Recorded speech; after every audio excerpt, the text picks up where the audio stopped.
On the night of November 8th, 2010, 53-year-old Bic Pan and a few of her friends were learning how to line dance at a church in Toronto, Canada.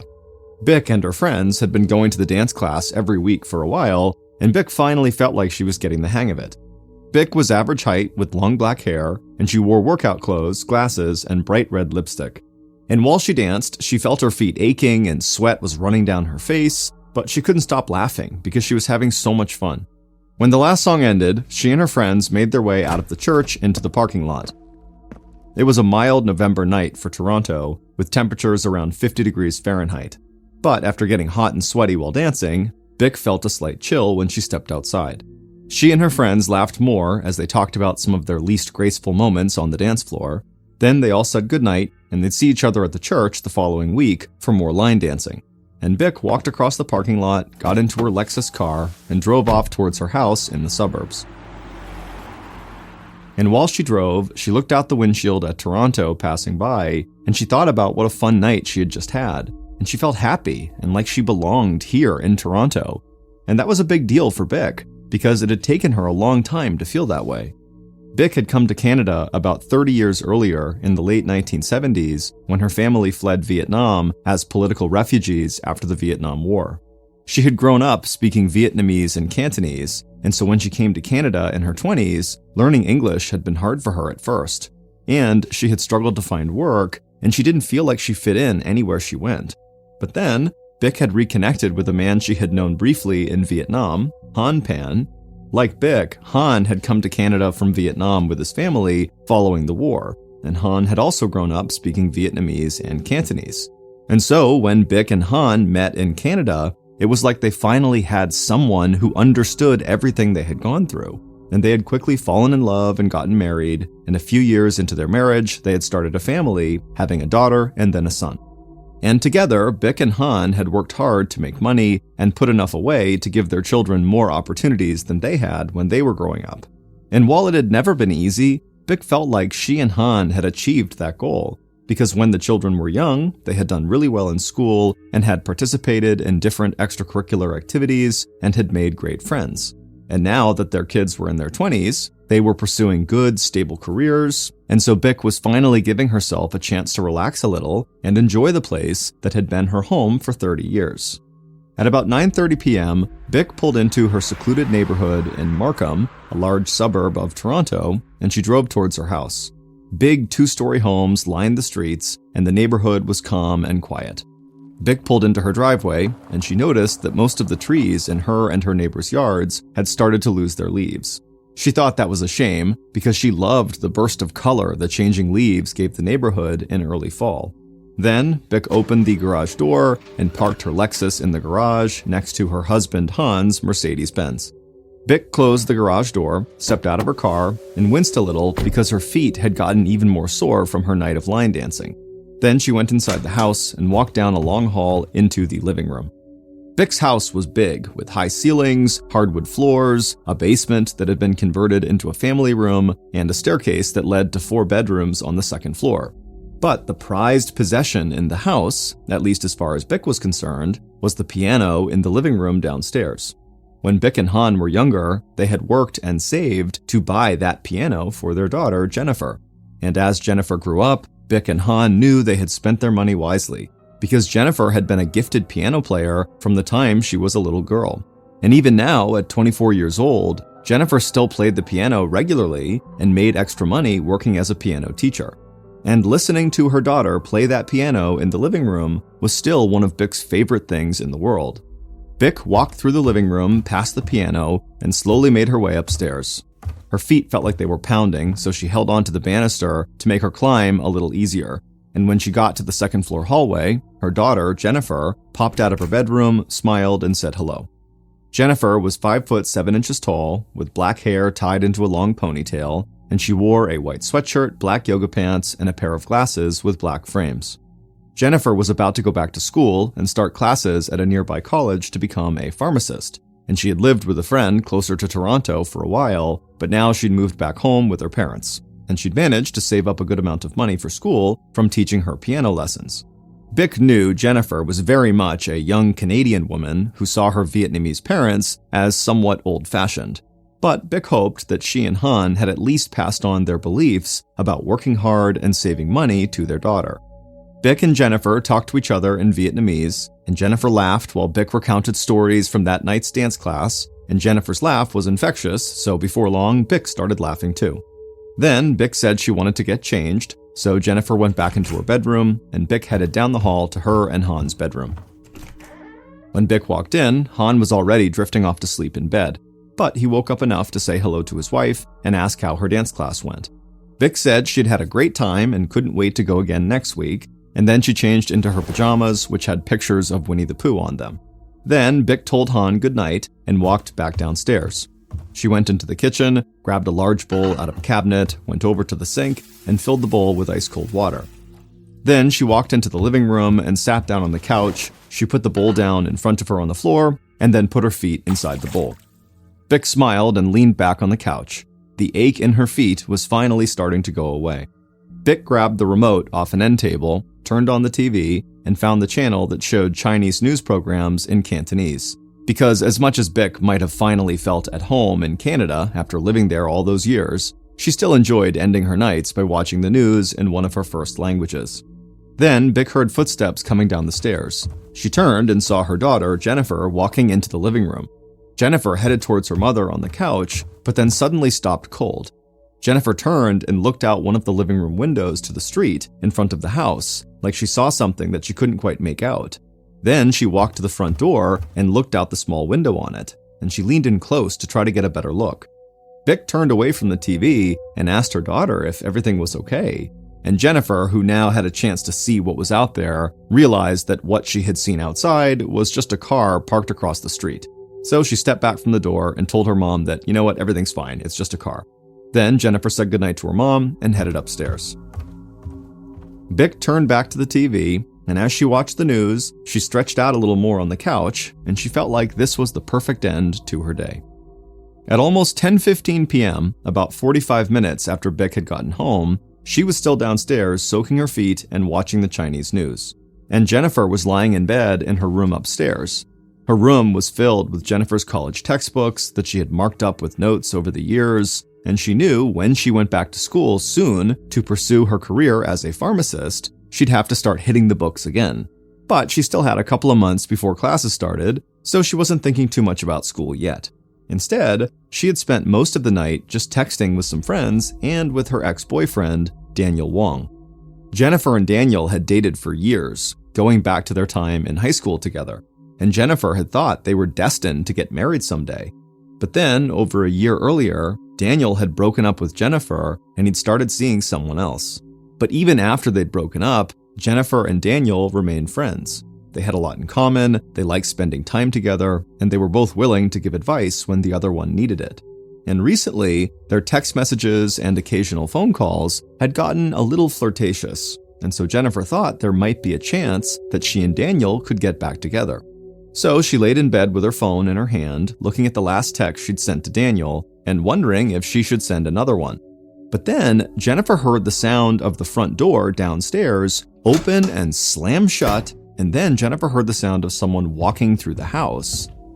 So, confused, Jennifer stood up, slipped her phone into the waistband of her yoga pants, and she walked over to her door, she opened it up, and she called downstairs to her mom to see what was going on. And then, Jennifer heard the sound of her mother screaming. So Jennifer rushed out into the hallway, but before Jennifer could do anything, she heard loud footsteps at the bottom of the stairs, and then suddenly she saw this huge man dressed in black running up the stairs towards her. Then Jennifer heard Bick shout something in Vietnamese, and she heard men yelling at her mother downstairs in English. Jennifer shouted to her mother again, but the man dressed in black was still coming up the stairs towards Jennifer, and when he made it all the way up the stairs, he grabbed Jennifer, raised a pistol to her face, and yelled, "Where's the money?" And then he pushed Jennifer back into her bedroom. When they were in the bedroom, the huge man in black shouted again at Jennifer, "Where's the money?" So Jennifer ran to her bedside table, she opened a drawer, grabbed an envelope, and took out $2,500 in cash, some of the money she had been saving from teaching her piano lessons. The man grabbed the cash from Jennifer and put it in his pocket. Then he took Jennifer roughly by the arm and led her back into the hallway. He brought her down the stairs and put her in the living room. Jennifer looked around, but she didn't see her mom or her dad anywhere. And then the man in black grabbed Jennifer and led her to the basement door. And when the door was opened up, Jennifer's heart started pounding because she could hear in the basement her mother and father yelling in a mix of Vietnamese and Cantonese, and Jennifer could tell they were scared and confused. The man with Jennifer told her to walk down into the basement, and with each step she took, the yelling from her parents got louder and louder. Jennifer finally reached the bottom of the stairs, and she saw her mom and dad on the basement couch, and she saw 2 more men dressed in black pointing guns at them. And the men kept screaming at Bick and Han, demanding to know where they kept all of their money.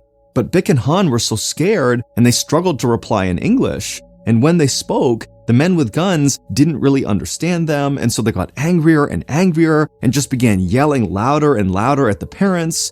And so Jennifer, not knowing what else to do, just yelled in Vietnamese for her parents to please try to stay calm. And Han, when he heard this, he looked up from the couch and he saw his daughter at the bottom of the stairs. And at that point, he took a breath and he looked right at one of the gunmen. And in English, Han said, "Please don't hurt our daughter." And then that gunman who Han was speaking to turned to the man in black who had been leading Jennifer around and told him to take Jennifer back upstairs and keep looking for the money.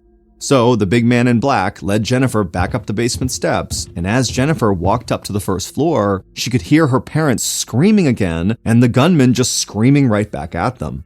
Once Jennifer and her captor were out of the basement, he led her from room to room on the first and second floors, and he had her pull drawers out of cabinets, throw mattresses off the beds, and basically tear the house apart looking for more money. But all Jennifer could find was about $1,000 in cash tucked away in Bick's bedside table, and she said she didn't know about any other money in the house. So, almost 20 minutes after the 3 intruders had first entered the house, Jennifer's captor walked her across the upstairs hallway, and when they reached the top of the stairs, he told her to get on the floor.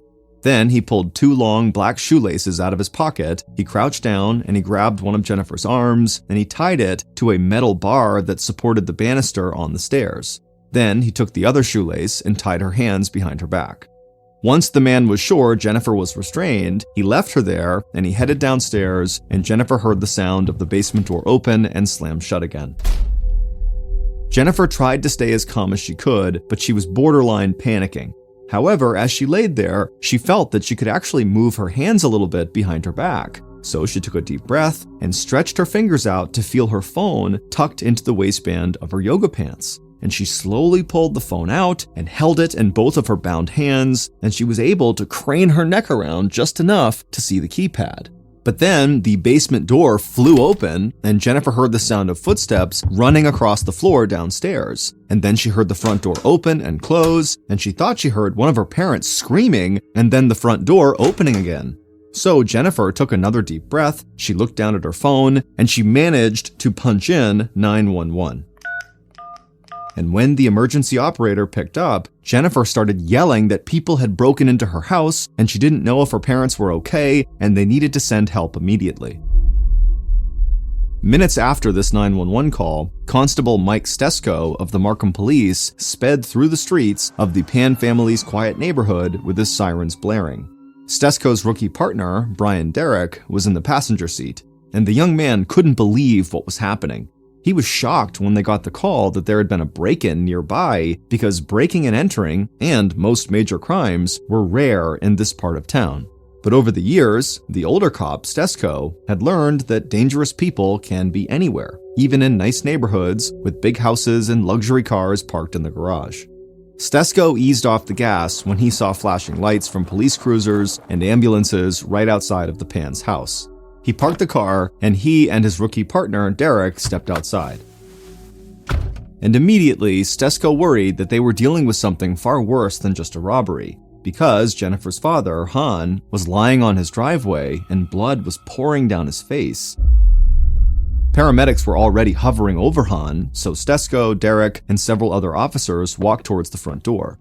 They had no idea if the robbers were still inside, so they all drew their weapons and quickly talked about doing a sweep of the house to look for the intruders. And then one of the officers opened the front door and they all rushed inside. And right away they heard the sound of a young woman screaming upstairs. Derek and a few other officers rushed upstairs past Jennifer. They searched all of the rooms to make sure no intruders were up there, and then when it was all clear, they came back to Jennifer. Derek cut Jennifer's hands loose, he helped her up, and then started walking her downstairs. And as they walked, all Jennifer kept asking was whether or not her parents were okay, but Derek didn't have an answer. Then Derek led Jennifer outside towards the paramedics, and at that point, Jennifer saw her father, Han, on a gurney being loaded into the back of an ambulance. And she yelled out, "Daddy, are you okay?" But Han didn't answer back. And the ambulance door shut, its sirens rang out, and Han was raced off to the nearest hospital. At this point, paramedics rushed over and surrounded Jennifer to see if she was injured, and they wanted to know if any of the intruders had assaulted her. And while Derek stayed with Jennifer outside as she talked to the paramedics, his partner, Constable Stesko, was inside the house still, following a trail of blood across the hardwood floors that led from the living room on the first floor to the basement door. The basement had not been cleared yet, so Stesko still had his weapon drawn. He opened the basement door and slowly descended the stairs, and he could hear each step creak under his feet as he moved deeper into the basement. And when Stesko got about halfway down the stairs, he could finally see into the small family room the Pans had set up in the basement, and his eyes went wide. He stopped, turned back to the open door, and yelled for paramedics. Then Stesko rushed down the rest of the steps into the center of that room, and he saw someone lying face down on the floor with a blood-soaked blanket covering their face and part of their back. Stesko yelled to this person to see if they might respond, but he knew it was no use. And seconds later, paramedics rushed in and they tried to revive the victim on the ground, but it was too late. Jennifer's mother, Bick, was dead on the basement floor.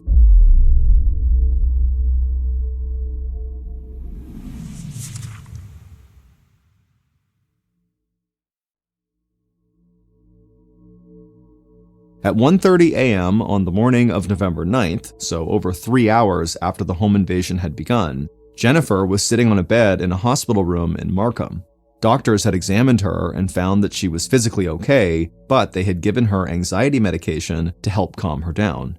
The door to the room opened, and Jennifer looked up and saw Constable Derek, the rookie cop. He was young and handsome, and he had a nice smile, and he was Scottish and still spoke with a soft Scottish accent. Derek walked over to Jennifer and asked her if she was okay, and she said she was, but really all she wanted to talk about was her parents. Where were they? When could she see them? And Derek, as gently as he could, told her that her father had been airlifted to a trauma center in Toronto and that he was in a medically induced coma. An induced coma is used by doctors in some instances to help protect an injured person from suffering brain damage. Jennifer asked if her dad was going to be okay, but Derek said it was just too early to tell. Then she asked what happened to her mother, and Derek glanced at the floor for a second, and then he looked up at Jennifer, and he said he was so sorry, but her mother had been killed. Jennifer just stared at Derek for a long time, unable to speak. It was like she was so shocked by what she heard that she just froze. Then Derek broke the silence by telling her again how sorry he was, and he said he hated to put her through anything else, but he needed her to come to the police station right now to help police figure out what happened. And Jennifer, who clearly was in shock, just nodded her head and said she'd help any way she could. And so Derek helped Jennifer gather up her things, and he led her out of the hospital to a squad car, and as they drove through the dark, empty streets in the early hours of the morning, Jennifer just stared out the window. Suddenly, the town she had grown up in looked different, and she knew her life would now never be the same. At 2:45 a.m., so about an hour after Jennifer had left the hospital, Derek led her into a small interrogation room at the Markham police station and helped her into a chair at a wooden table that was pressed up against the wall. Derek walked across the room and took a seat. He was there just to observe, while a member of the York Regional Police conducted the actual interview. And the regional police officer knew how shaken Jennifer was, and so he reassured her that they were all just there to try to get as much information as possible, as quickly as possible. Jennifer said she understood, and then she did her best to walk the officer through what she had seen in her house the previous night. She told him about the big man dressed in black, grabbing her, pulling her out of her room, dragging her down into the basement where her parents were, and then taking her back upstairs to look for money. Then she said the man had tied her to the banister, tied her wrists, but she still could move enough to get her phone and call 911. And she said when she was making that call, she heard what sounded like one of the intruders running across the first floor and running outside. And then right after that, she had heard the sound of someone screaming and also going out the front door.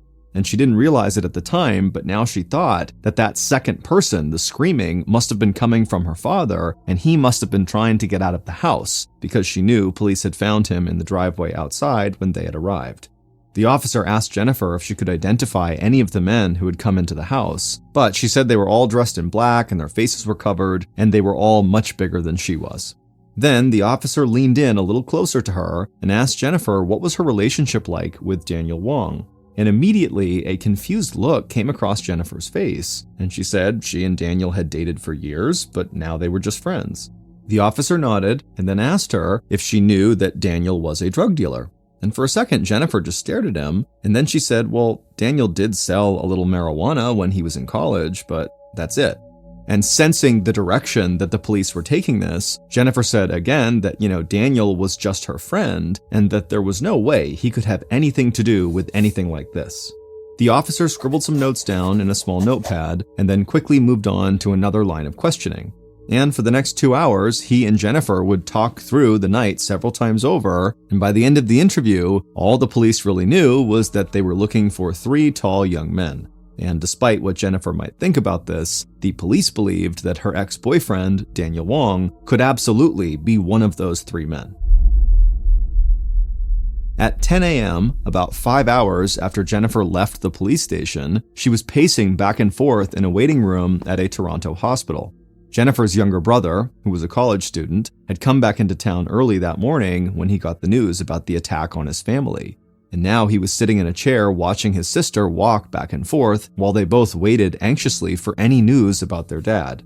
Jennifer had maybe dozed off for a few minutes earlier that morning, but she really hadn't slept in well over 24 hours. And so she felt jittery and she couldn't stop moving her hands and her mind felt foggy, but she told herself to stay awake and stay calm and just wait to hear any news about their dad.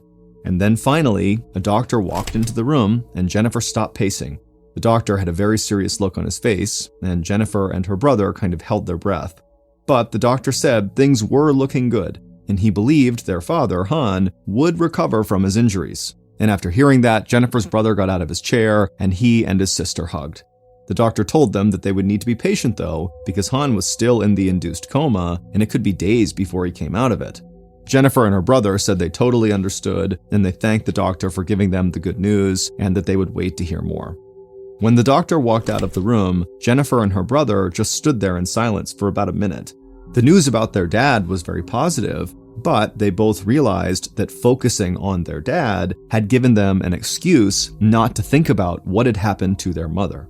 And now it was like suddenly it had hit them that Bic, their mother, was gone. And so after this long pause in total silence, Jennifer just looked over at her brother and said she was going to start making some calls to try to start arranging their mother's funeral. At 4 p.m. on November 10th, so 2 days after the fatal home invasion, Jennifer's ex-boyfriend, Daniel Wong, sat in a police interrogation room at the Markham police station. Daniel had black, spiky hair, and he wore glasses, jeans, and a black t-shirt. He sat across the table from a veteran Markham police detective, but Daniel didn't seem nervous or intimidated in any way. The veteran detective did not waste any time with small talk. Instead, he leaned in across the table and asked Daniel point blank about his history as a drug dealer. But Daniel didn't flinch. He admitted that he'd sold marijuana for years in college and that he had gotten busted on drug charges when he was younger. But now, he said, he had a good full-time job managing a pizza parlor and that he didn't deal any drugs anymore. Then the detective asked Daniel what his relationship was with Jennifer's parents, Bic and Han. Daniel, very calmly, told the detective that he always thought Jennifer's parents were strict when it came to Jennifer dating, that when she was younger, they really focused on her getting good grades and excelling in school. But then Daniel quickly added that in his own experience, and in the experience of a lot of his friends, Jennifer's parents weren't much different than most Asian immigrant parents.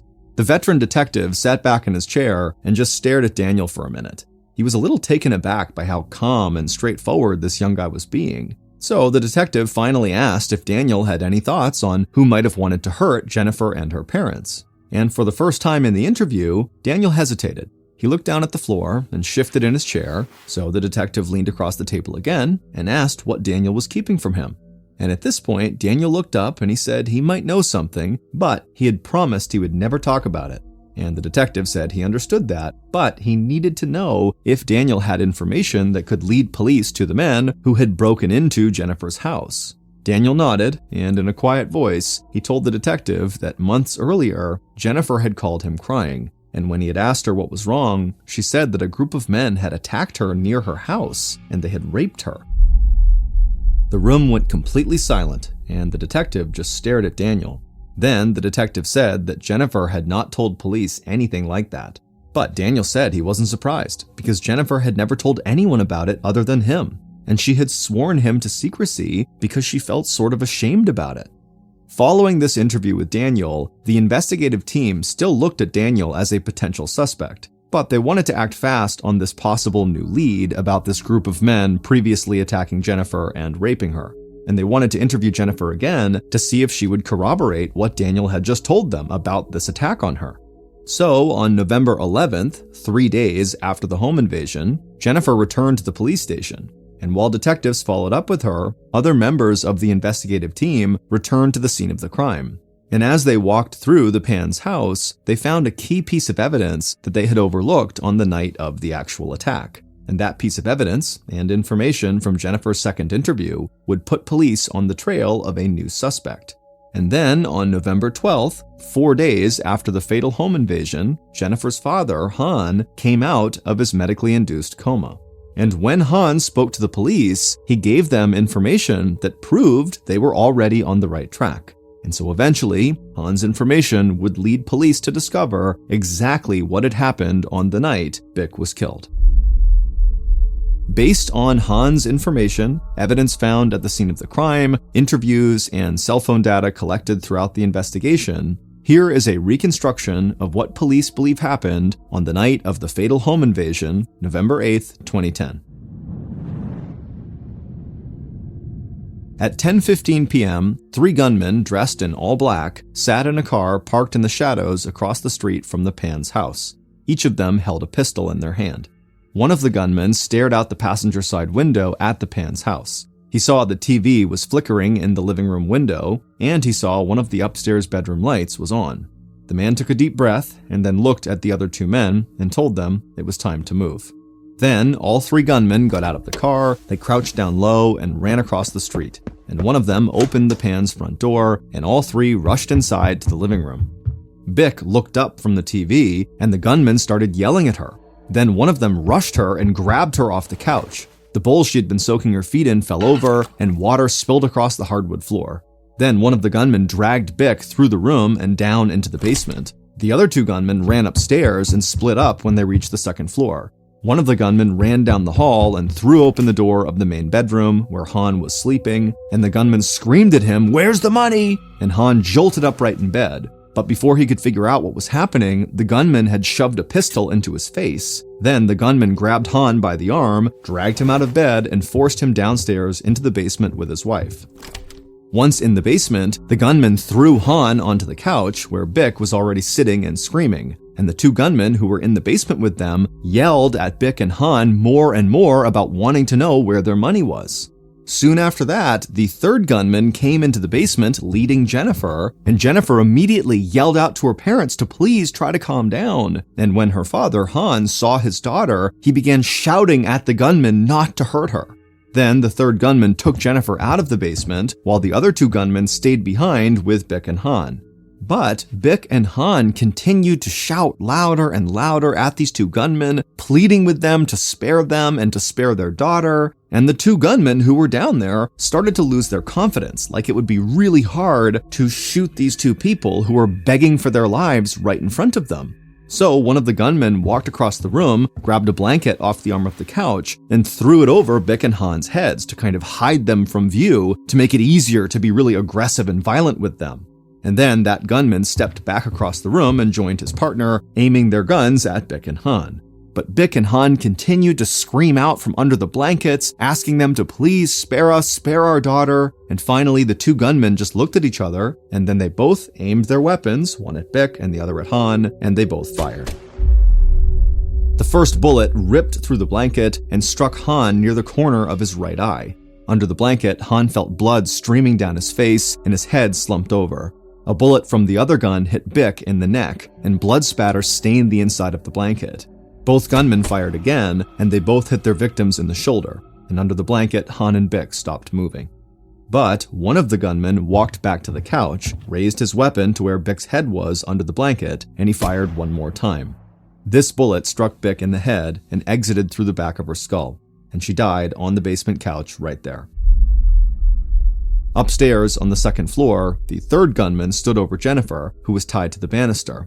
And when he heard those gunshots, he ran downstairs to the basement door, he opened it up, and began yelling for his partners to leave, and then he, the third gunman, who had been controlling Jennifer, ran outside. In the basement, the two gunmen looked at the bodies on the couch, and then they rushed up the basement steps. Neither of those two gunmen saw Han pull himself off the couch under the blanket and pull his wife's body out onto the floor with him. And they didn't hear Han as he got to his hands and knees and started making his way up the basement steps behind them. Because those two gunmen who had been in the basement were only focused on getting out of the house and back into their car. So they had bolted up the stairs of the basement into the living room, but they stopped when they heard shouting coming from behind them. And they turned around and saw Jennifer with her phone clutched in her bound hands at the top of the stairs. And then Jennifer said to them she would wait until she heard their car driving off before she called 911 to make sure they had a little extra time to get away. Jennifer Pan, the daughter who had once made Bick and Han so proud, had arranged for her parents to be murdered. Because it would turn out that Jennifer had been living a lie for almost 10 years and her parents had recently figured it out. Bick and Han had always believed Jennifer was a straight-A student who had gone on to excel in college. But the truth was, Jennifer had struggled with her grades and she never even graduated from high school. But when Jennifer had started to get bad grades in high school, she feared her perfectionist parents would ground her and keep her locked up in the house. And so she had started to forge her report cards to make it look like she was doing great in all of her classes. But as the lie went on, it had to get even bigger. So Jennifer had forged a high school diploma, and then she had forged an acceptance letter to a prestigious university and created a fake scholarship for herself that would mean her parents didn't have to pay for her college education. And so while her parents thought Jennifer was off at college being really successful, in reality she was just living with Daniel and making money teaching piano lessons. Because being a gifted piano player was maybe the only thing that Jennifer was not lying about. And Jennifer had used some of the money she had made teaching piano to buy college textbooks, and she marked the books up with fake notes and highlighted random passages so that when she was at her parents' house, she could show Bick and Han how hard she was working at school. Jennifer had gotten so good at lying that after another 4 years of living this totally fictitious life, she had convinced her parents that she graduated college with honors and with a degree that would allow her to become a pharmacist. And she even concocted an excuse as to why her parents couldn't come to her college graduation ceremony. But Jennifer's lie still had to keep going. So she had created fake ID badges and employment documents for a job that she didn't have. And she told her parents that she was moving in with a friend because her friend's apartment was right by where she worked. And so every day, Jennifer would hang out in cafes or spend time in the pizza parlor where Daniel worked, and then occasionally teach piano lessons to make some money, and then ultimately return back home to where she lived with Daniel. But all this lying finally came crashing down when Daniel had broken up with Jennifer, which meant she had to move out and back in with her parents. And as her father watched her leave for work every day, he started to get suspicious. Because Jennifer never seemed like she was in a rush to get out of the house, she never came home with work she had to get done, and she never wanted to meet for dinner or anything by where her job was located. And so one day, Han convinced Bick to follow Jennifer while he was at work, and Bick quickly discovered that Jennifer did not actually have a job. And soon after that, Bick and Han had confronted Jennifer, and Jennifer's years of lying started to unravel. And so, even though Jennifer was 24 years old, her parents told her that she was not allowed to leave the house without them, except to go teach piano. And they restricted her internet access, and they gave her an old flip phone that had limited text messaging capabilities, and Han checked that flip phone regularly to monitor who Jennifer was talking to. Han also made Jennifer take courses that would allow her to get her high school diploma, and then he made her enroll in a small local college program that would qualify her to become a pharmacist like she had pretended to be for years. And so, with all of these restrictions, Jennifer started to feel like she was a prisoner in the house she had grown up in, and she wanted out, and she wanted money. So she decided to kill her parents and get the large inheritance she knew would be coming from their deaths.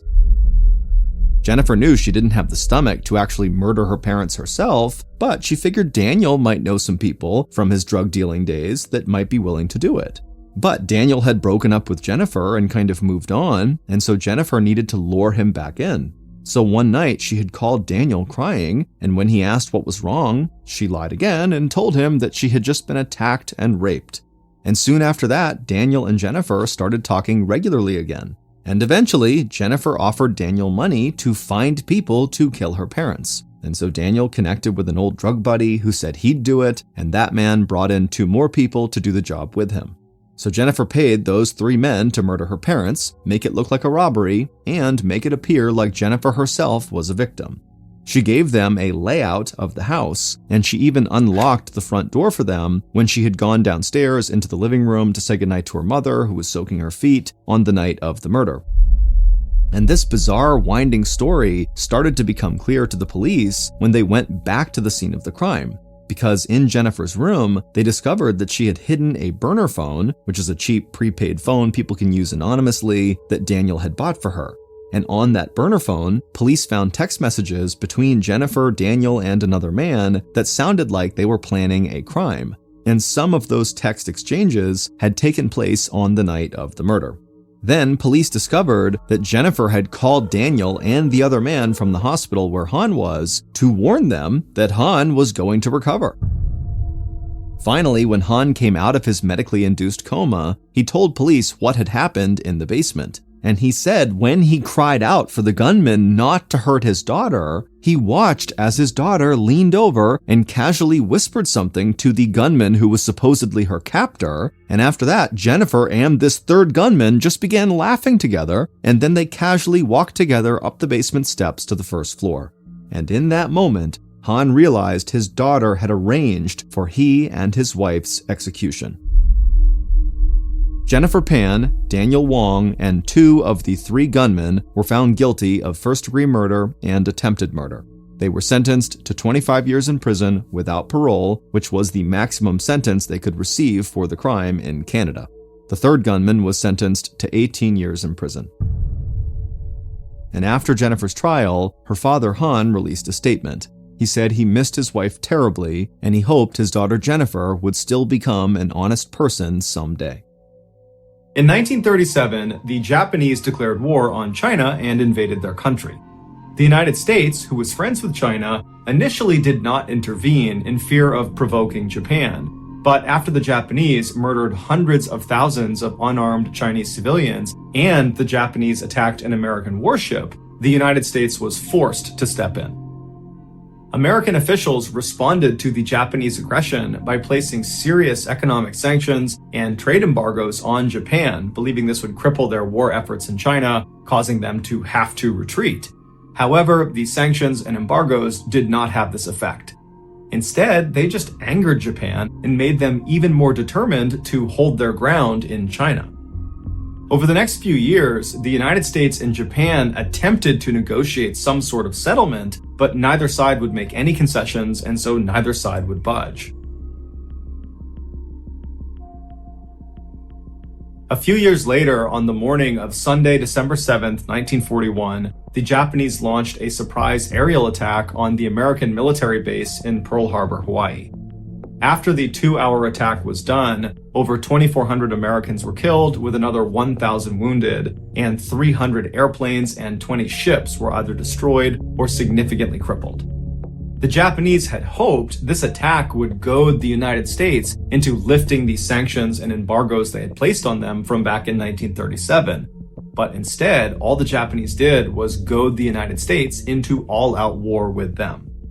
One day after the Japanese attack on Pearl Harbor, the United States officially declared war on Japan, thus entering World War II.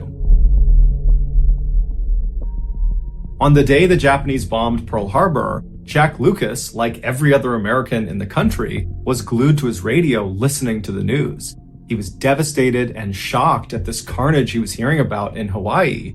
And so by the time the President of the United States was declaring war on Japan, Jack had already made up his mind that he was going to join up and he was going to fight for his country. However, there was an issue. Jack wasn't old enough to join the military. You needed to be 17 years old, and Jack was only 14. But this was not going to stop Jack. So he created this fake document that said he was 17 years old, and he forged his mother's signature on it. And then, after bribing him, he got a notary to sign off on this document as well. And so Jack took his forged documentation, he gave it to the recruiter, and before long, Jack was accepted into the armed services and was on his way to Marine Corps boot camp. After completing initial training and becoming a Marine, the Marines found out Jack's paperwork was actually faked. But instead of kicking him out of the military, they said, "Jack, you can stay in, but under one condition. You can't go overseas to combat. You have to stay in the United States. You can drive a truck and help out around here, but you can't deploy and go to war until you're of age." Jack was not happy about this, but initially he did as he was told, and he did just drive a truck around and support it as best as he could. But after about a year and a half, 2 years of this, Jack just couldn't do it anymore. That was not why he had forged this document to get into the military. He had done that so he could actually go fight in the war. And so finally, when he was just 16 years old, he abandoned his post and snuck onto the back car of a troop transport train that was going to another military base. And so when he arrived at this base, which was in California, he hopped off and then ran to the docks where there were these big warships. And he saw one of them, there was a whole bunch of troops loading onto it. And he figured, that's where I need to go. And so he snuck onto the ship and he hid down below. And then after the ship took off and was out to sea, he revealed himself. And he walked up to a Marine officer and he kind of played off the, "Oh, I must have got on the wrong ship, but now that I'm here, can I join your unit?" And this officer, who had no idea how young Jack was, eventually said, "Okay, but prepare yourself because we're going to invade Iwo Jima."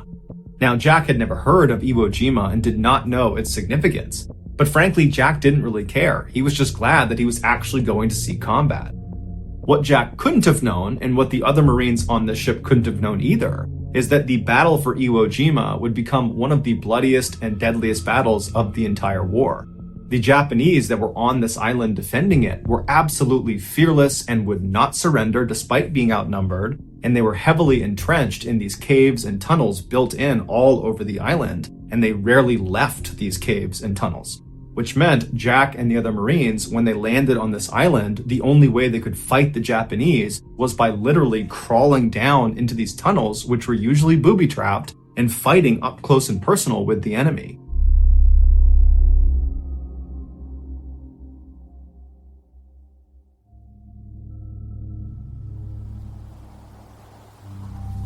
Jack's ship arrived off the coast of Iwo Jima in February of 1945 when Jack was still 16 years old.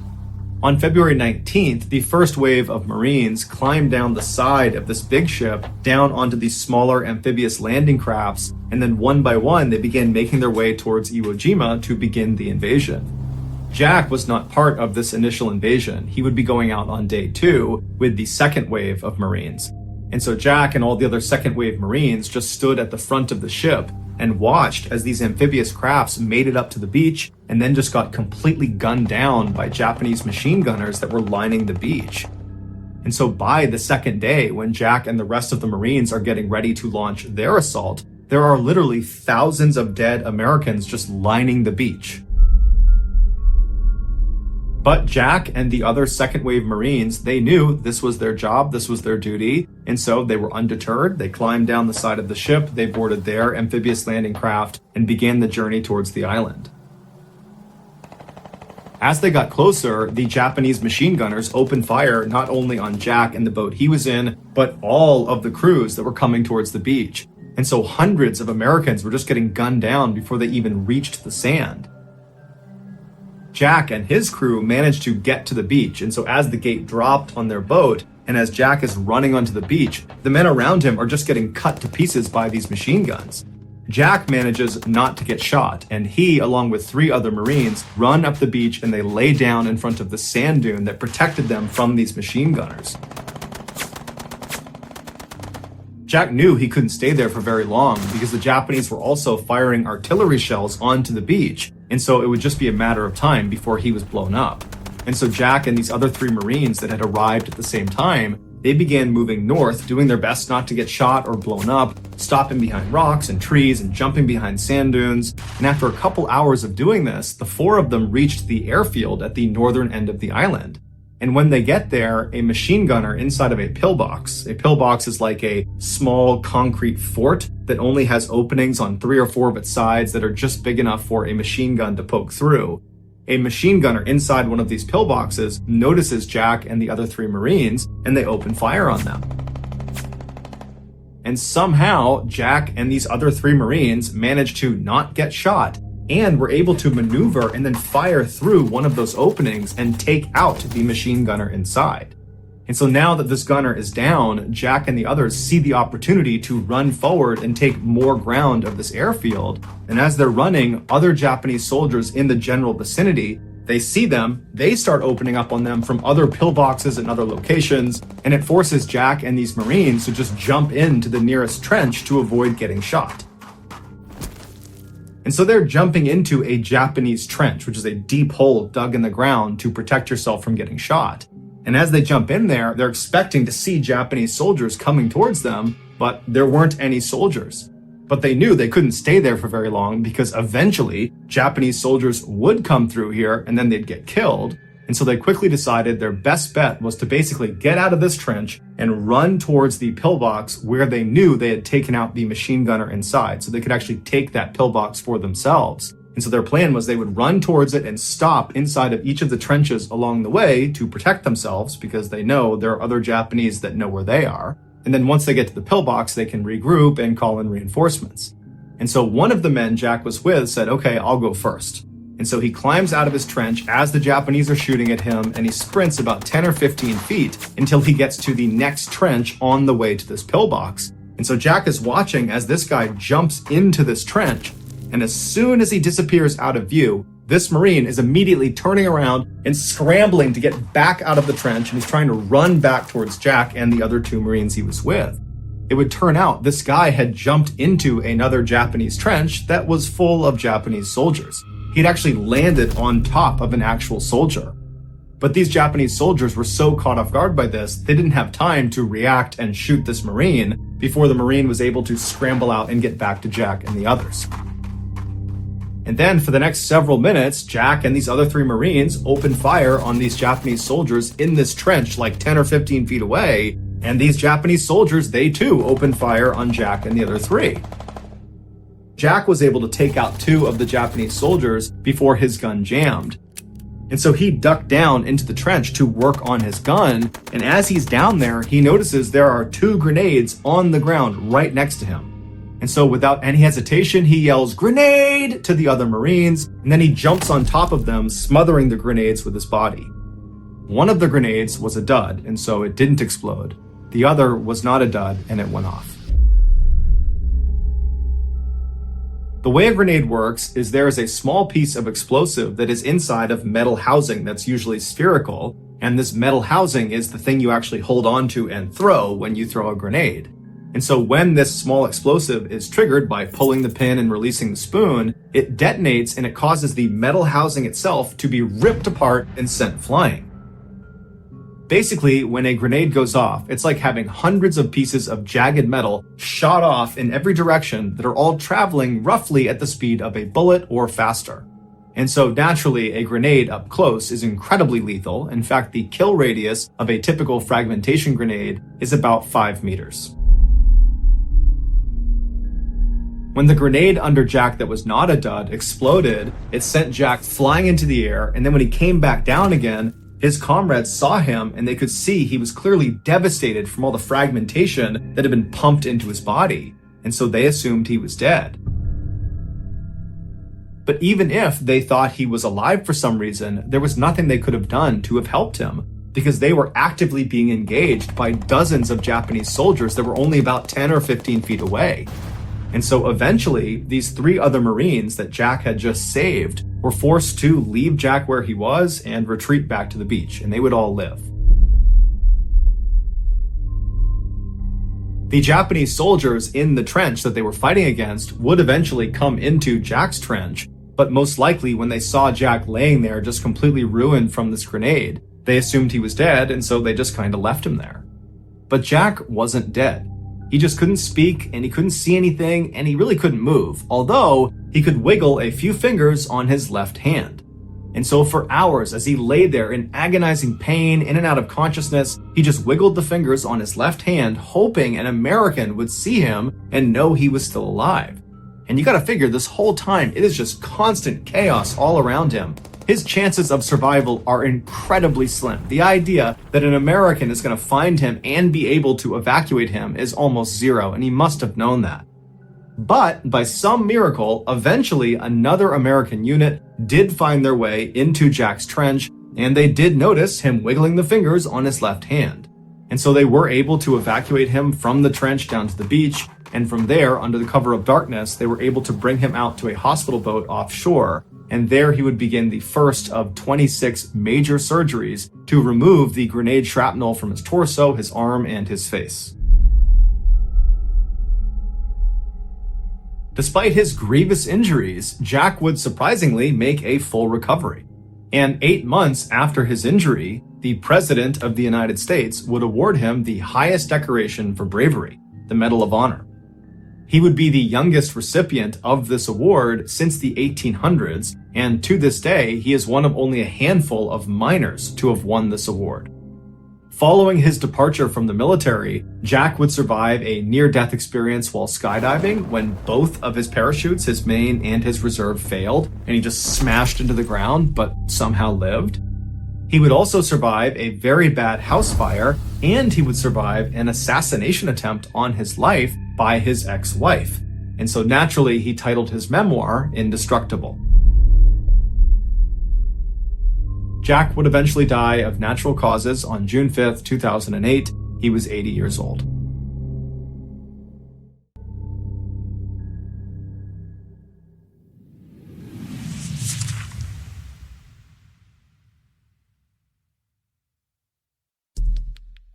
Our next and final story is called Just a Knife.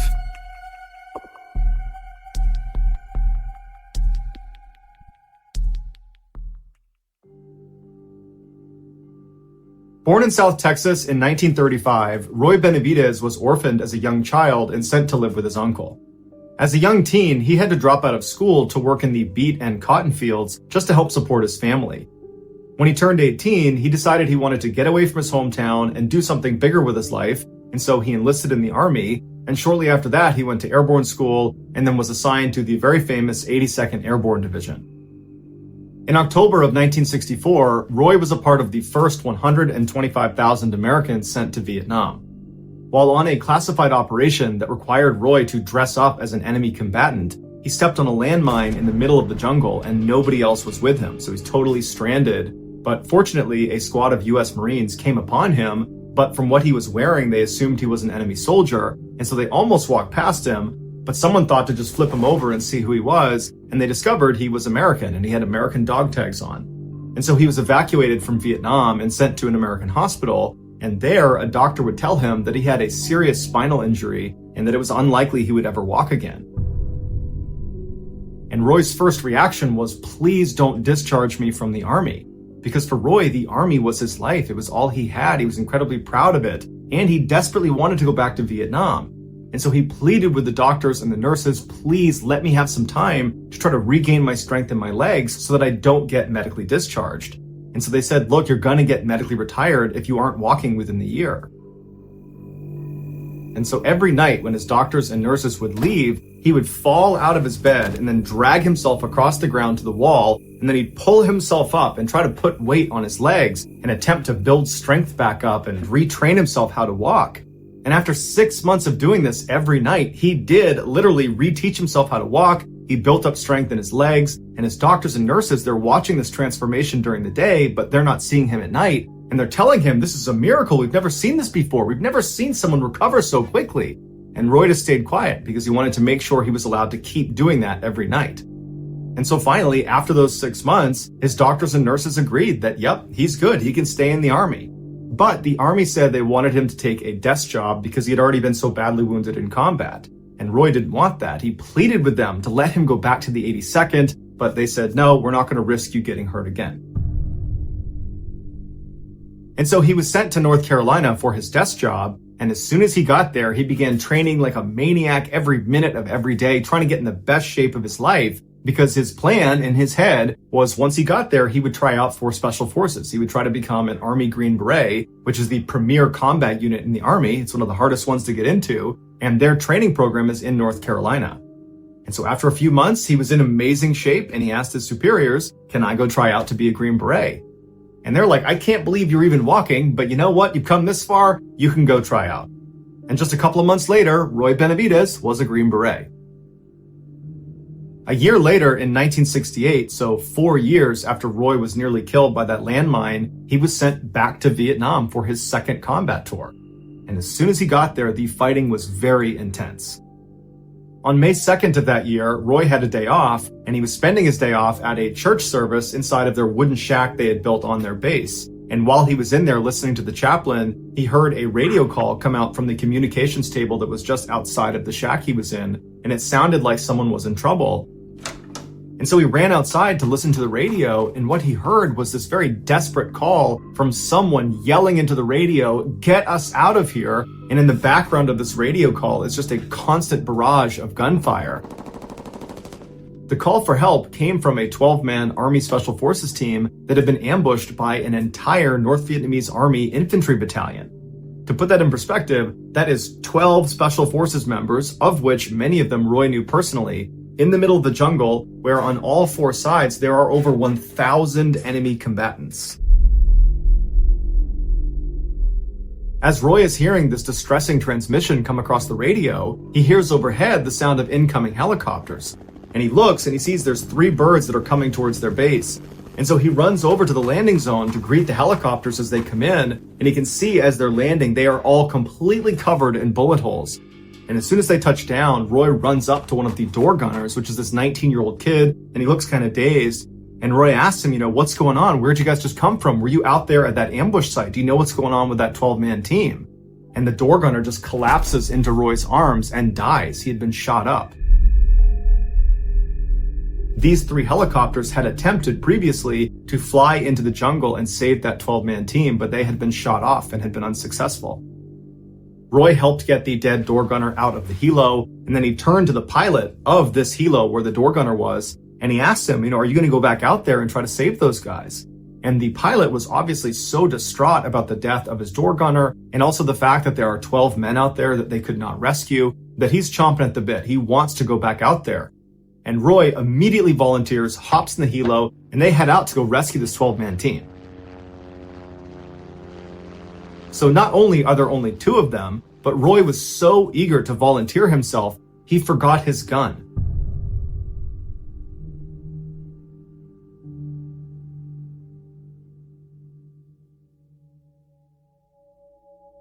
So all he had on him was his knife and some medical supplies. But nonetheless, the pilot just keeps flying towards the ambush site, which was in Cambodia. It was this really dense stretch of jungle. And as they got closer and closer, gunfire started coming out of the jungle towards the helicopter. And so the pilot had to do this kind of constant zigzagging just to avoid getting shot down.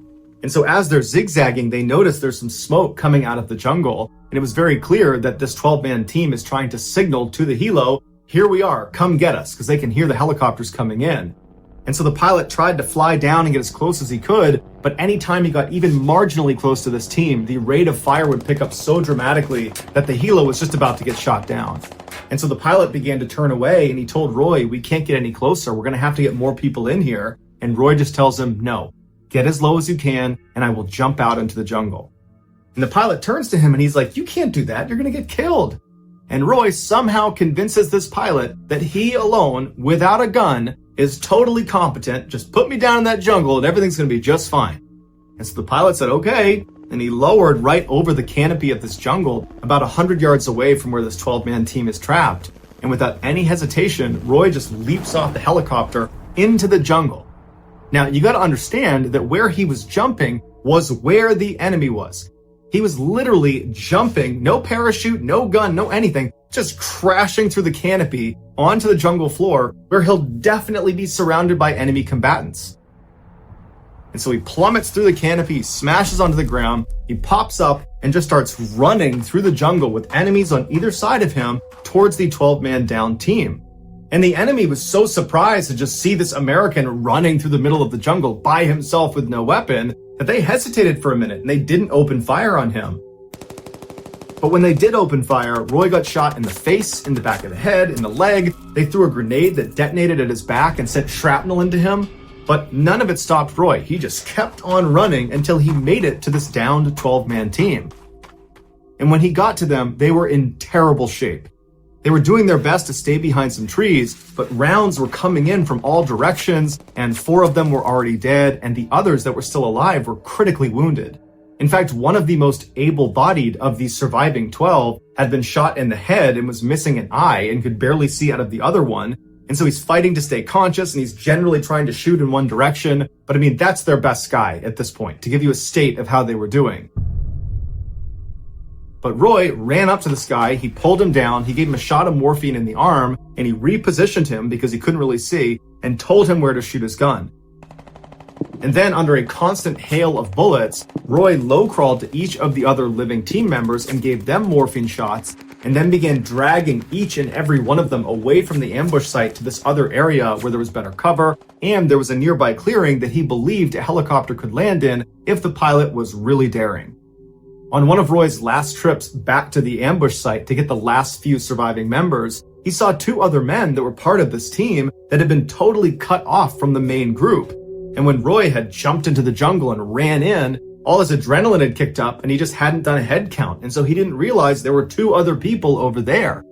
And so without any hesitation, he grabbed a gun off of one of the dead enemy soldiers and just began running towards this down 2-man team. And as he's running, he's shooting wildly in every direction, trying his best to suppress enemy fire, but it's really doing nothing. He's just dodging bullets as he's running. And right as he got close to the 2-man team, a bullet went flying through his thigh, just clean through his thigh, and it didn't slow him down. He got to the 2-man team totally unfazed, and he says, okay, get ready to move. He stands back up and he starts shooting again in both directions and tells them to crawl back to the main unit. And so he stands up and continues to shoot in both directions until these 2 men get back over to the main group. Once they were safely with the group, Roy again ran the gauntlet with this huge gaping hole in his thigh all the way back to the main group. And so now that Roy had a full head count of all of the living members of the downed 12-man team, and he had moved them all to this slightly safer area relatively with better cover and concealment, he threw a smoke grenade into the nearby clearing he had found in hopes that the helo pilot overhead would see the smoke and be willing to come down and land.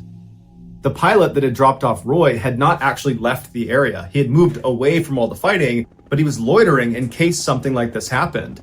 And so he saw the smoke, and without any hesitation, he flew right over, taking rounds the whole time, pinging off the side of his helicopter, and he touched down right in this tiny little clearing.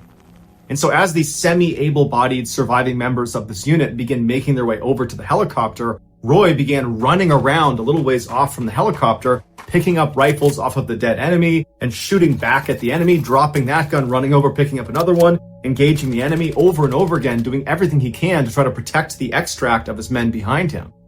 And once Roy turned around and saw most of the men had made it onto the helicopter, Roy believed it was his chance now to run out and try to collect some of their dead teammates. And so Roy just takes off into the jungle, right into enemy fire. He's got 2 guns in his hands, and he's running. He's trying to engage the enemy as he's going, and then he comes across the first of his dead teammates, and it happens to be one of his very best friends, a man named Leroy Wright.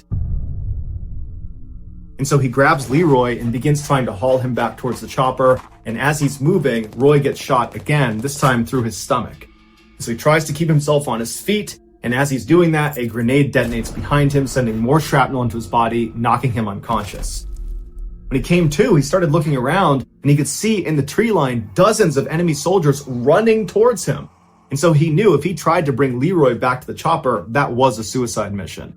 And so he had to leave his friend behind. He jumped up, and with all of these enemy combatants just constantly engaging him, he ran all the way back, zigging and zagging back to the main group. And when he got there, expecting to see the helicopter, he found the helicopter had actually crashed onto the ground and was on fire. It had been shot down while he was unconscious.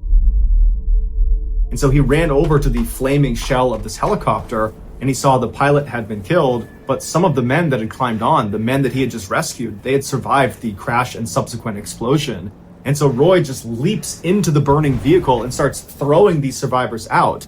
Then he leapt back out, he picked up a gun, continued to engage the enemy, and then began picking up these wounded men and dragging them even farther away to another area that was safely away from this crash site.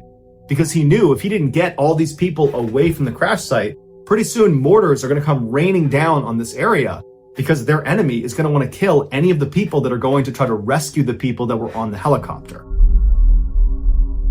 And so Roy finally gets all of the survivors over to this new area, and he's looking around, and he can see there are still hundreds of enemy fighters that are not that far away from them, just constantly engaging them. And Roy's doing his best to grab guns off the ground and shoot the enemy, but there's just too many of them.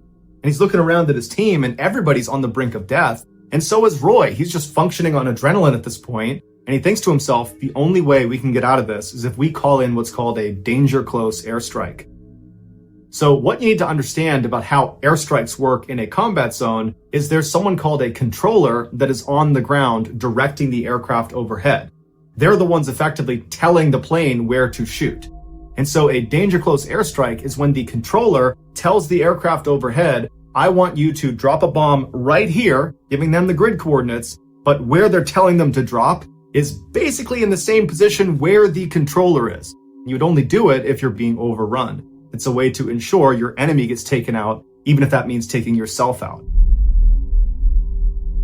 Now, the goal of the controller is not to drop the bomb on themselves or their team. The goal of the controller is to get that airstrike as close as you can to your position without killing you. And so Roy, who's physically wrecked, he's getting shot at, he's got bullet holes all over him, it's totally chaotic. He pulls out his map, he calmly finds his grid coordinates, he calls it into the aircraft overhead, and he calls in a beautiful precision napalm strike that does not affect his team at all. He calls in multiple gun runs. None of them affect his team, despite them all being considered danger close airstrikes. And so Roy just continuously called in attack run after attack run, taking out enemy combatants all around them, completely suppressing the fire. But at some point, the aircraft overhead ran out of fuel and had to leave. And at that point, the surviving enemy combatants, which still numbered in the hundreds, they popped their heads up and they unleashed a hellacious volley of fire in which Roy again got shot clean through the leg. And so now Roy's looking around and he's realizing they're pretty much out of options. They don't have aircraft overhead. Roy's basically out of ammunition and there's no dead guys' guns around for him to grab. All of his team members are basically on the brink of death. And so Roy's thinking to himself, any minute now, we're going to get overrun. And so he crawls to each of his surviving teammates and he gives them one last shot of morphine to at least make their death painless. And then at the 11th hour, another helo comes blazing into the jungle and opens fire on the enemy, pushing them back. Roy is immediately invigorated and motivated because now he sees an opportunity to potentially survive this. And so once again, he grabs his teammates and begins schlepping them over to the helicopter. And after he believed he got the last of them on board, he turned and saw two of his teammates had fallen down farther back in the jungle, and the enemy was closing in on them. And so Roy, like always, without any hesitation, just starts running towards them. And as he's just about to reach them, an enemy soldier that had apparently run out of ammunition leapt out of the jungle and smashed Roy on the side of the head with their rifle butt, fracturing his skull. And so Roy falls to the ground and the soldier jumps on top of him and smashes his face, breaking his jaw. And then the soldier turns his rifle around. There's a bayonet on the front side and he begins impaling Roy over and over again. And Roy, like out of a movie, grabbed the rifle, pulled it out of himself, threw the soldier on the ground, jumped up, got on top of him, drew his Bowie knife, and proceeded to kill this soldier. And after he was done with that, he ran over to the two downed men. He grabbed one of them with his left hand. He picked up a rifle with the other. And as he's dragging this guy back to the chopper, he shoots and kills two more enemy combatants. So he finally gets this guy back to the chopper. He runs back, gets the last guy, throws him back in the helicopter. And then finally, Roy is the very last living American to hop in the helicopter, and the helicopter takes off. On the helo ride back, Roy was in very rough shape and had to literally hold his insides inside of his stomach. And so when they finally landed back at base and Roy was hauled off of this helicopter, he wasn't moving, and the doctors and nurses didn't really even know where to start with him. He had so many injuries.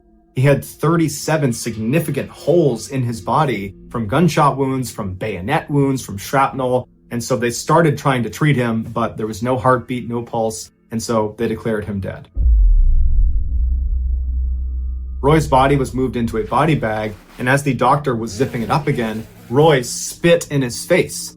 Because Roy had no other way to communicate. His jaw was so badly broken from that rifle butt, he couldn't move his jaw, and his eyes were sealed shut from all the blood on his face that had dried. And so his only way to communicate was to spit. And so unbelievably, Roy was still alive.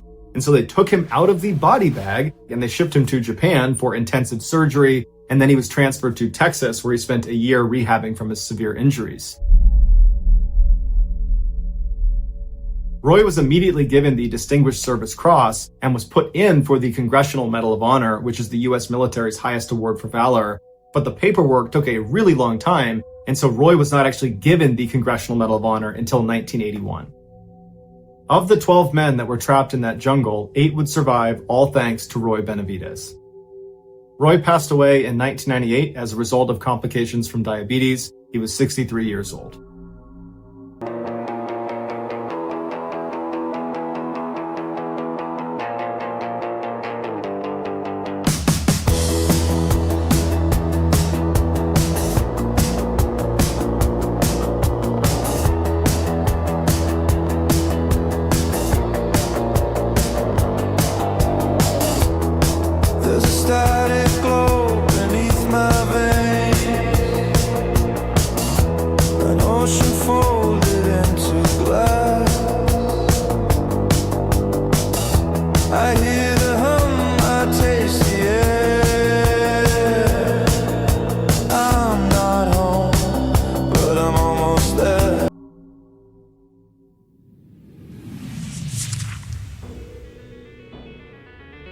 Thank you for listening to the Mr. Ballen podcast. If you enjoyed today's stories, be sure to check out our YouTube channel, which is just called Mr. Ballen, where we have hundreds more stories just like this one, but many of them are not available on this podcast. They're only on YouTube. Again, the YouTube channel is just called Mr. Ballen. So that's